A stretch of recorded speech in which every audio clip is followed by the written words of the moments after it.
আসসালামু আলাইকুম এভরিওয়ান, সবাই কেমন আছো? আলহামদুলিল্লাহ আমি ভালো আছি। আশা করছি তোমরা সবাই ভালো আছো, সুস্থ আছো। তো চলে আসলাম নতুন একটা ব্লগ ভিডিও নিয়ে। তো আজকে 2 দিন পর ভিডিও শেয়ার করছি, কারণ রোজা চলছে। তো যেহেতু হজের রোজা চলছে, রোজাগুলো করতে হচ্ছে।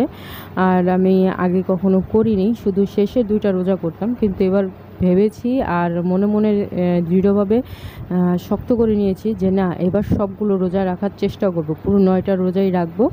তো এই জন্য রাতেই রান্না করে রেখেছিলাম, তরকারিটা রাতে রান্না করেছিলাম আর ভাতও রান্না করেছিলাম বেশি করে। তো এখন ভোররাত্রে আমি খেয়ে নিচ্ছি। আর খেতে একটু মন চাচ্ছে না, একা একা খাওয়া দাওয়া করছি, তো খুবই খারাপ লাগছিল।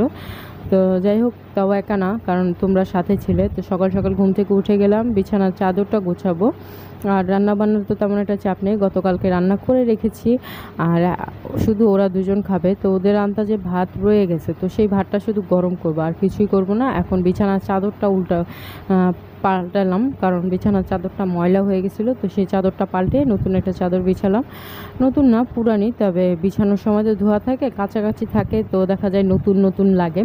তো এই চাদরটাই বিছালাম। আসলে নীল কালারটা না ঘরের মধ্যে অনেক ফুটে ভালো, নীল, সবুজ, টিয়া, এই কালারগুলি ঘরের মধ্যে অনেক সুন্দর ফুটে। তো যাই হোক, ঘরটার গোছানো শেষ, বিছানা গোছানো হয়ে গেছে। এখন মেঝেটা ঝাড়ু দিয়ে নেবো। আর বাইরের বারান্দাটাতে বেশিরভাগ সময় আলিফ ইয়ামিন দুজনেই খেলা করে, তো এই জায়গাটাকে একটু ভালো করে গোছগাছ করে নেব। একটু ঝাড়ু টাড়ু দিয়ে রাখলে সুন্দর করে, তাহলে বাচ্চারা খেলতে পারে সুন্দরভাবে। তো ইতিমধ্যে আমার কাপড় চোপড়ও ধোয়া শেষ। আমি যখন বিছানার চাদর উঠাইছি, সাথে সাথে আমি ভিজিয়ে দিয়েছিলাম, যার কারণে আমার ধুতে বেশিক্ষণ সময় লাগেনি।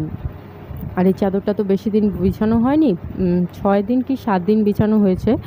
তো এই জন্য বেশিক্ষণ আর ভিজিয়ে রাখলাম না, ধুয়ে ফেললাম। তো ধুয়ে সাথে সাথে এখানে মেলে দেবো। আর আকাশের পরিস্থিতি এত খারাপ যে এই মনে হচ্ছে ঝড় হবে, এই মনে হচ্ছে যে গরম নেমে গেল। বাবা কি গরম, কি তাপ! দেখো, এই মাত্র দেখলাম যে আকাশ কি মেঘলা, আবার এখন দেখো রোদ উঠে গেছে। তো এই অবস্থাতে তো আর ছাদে যাওয়া যায় না। তো দুপুরে ওদেরকে খাওয়া দাওয়া করিয়ে আমি একটু ঘুমিয়েছিলাম ওদেরকে নিয়ে। তো এখন ট্যাং দিয়ে শরবত বানিয়ে নেব, লেবুর শরবত। কারণ যেহেতু রোজা রেখেছি, শরবত তো খেতেই হবে। শরবতটা হচ্ছে গিয়ে মেন, শরবত আর খেজুর। তো আজকে রান্না করব হচ্ছে গিয়ে গরুর মাংস দিয়ে নুডলস রান্না করব, সাথে কিছু পাস্তাও দেব। তো নুডলসটা আমি একটু বেশি করে নিয়েছি, সাথে আলু, পেঁয়াজ, কাঁচামরিচ, তারপরে টমেটো কুচি করে নিয়েছি একটা।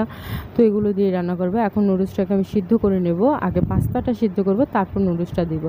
এই একই পানিতে আমি নুডলসটা আবার দিয়ে দেবো, কারণ হচ্ছে কি বারবার পানিটা চেঞ্জ করতে হলো না, আর পানিটা গরম হতে আবার একটু সময় লাগবে। আর যেহেতু জানোই গ্যাসের কাছে কিছু তৈরি করে খাওয়াটাও খুব টাফ ব্যাপার, বারবার তো কড়াই চেঞ্জ করা যায় না, বারবার পানিও চেঞ্জ করা যায় না, পানি গরম হতেও সময় লাগে। তো এই জন্য আমি পানিটা এই এক গরম পানিতে আমি দিয়ে দেবো। এখন তেল বসিয়ে দিয়েছি, কড়াইতে তেল বসিয়ে দিয়ে আমি মাংসটাকে ভেজে নেব।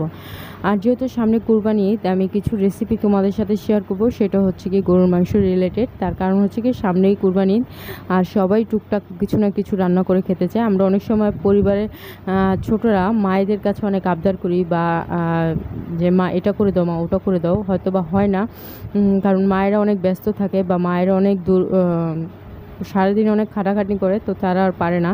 এই জন্য কিছু হালকা পাতলা টিপস দিয়ে কিছু ছোটোখাটোভাবে আমি একটু রান্না তোমাদের সাথে শেয়ার করছি, যেটা যে কেউ তৈরি করতে পারে।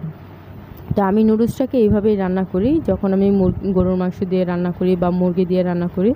তো এইটাই হচ্ছে কি আমার কাছে মনে হয় সহজ পদ্ধতি। তো আজান দেওয়ার সময় হয়ে গেছে, আমি শরবত আর খেজুর নিয়ে বসে গেছি।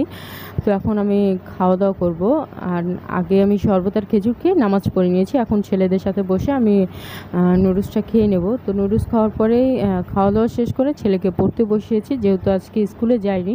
তো ছেলে স্কুলে যায় না কারণে আমি ওকে পড়তে বসিয়ে দিয়েছি। আর আমি এখন 1 কাপ চা খাবো, চাটা খেয়ে নেই, পরে আবার আরেকটা ভিডিওতে তোমাদের সাথে দেখা হবে। আজকের ভিডিও থেকে বিদায় নিচ্ছি, সবাই ভালো থেকো, সুস্থ থেকো, আল্লাহ হাফেজ।